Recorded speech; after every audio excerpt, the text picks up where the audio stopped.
بزرگوں نے فرمایا جو شخص ہر شب جمعہ اور جمعرات کی جو درمیانی رات ہے، جو یہ رات گزر رہی ہے، یہ درود شریف پابندی سے کم از کم ایک مرتبہ پڑھے، موت کے وقت سرکار مدینہ صلی اللہ تعالی علیہ وسلم کی زیارت کرے گا،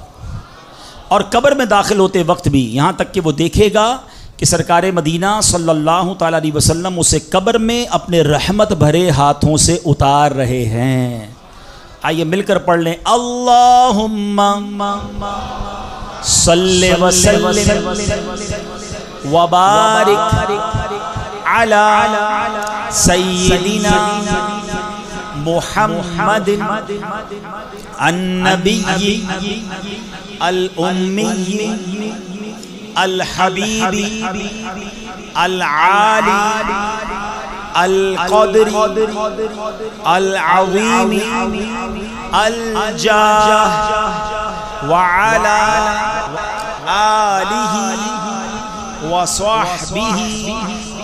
وسلم۔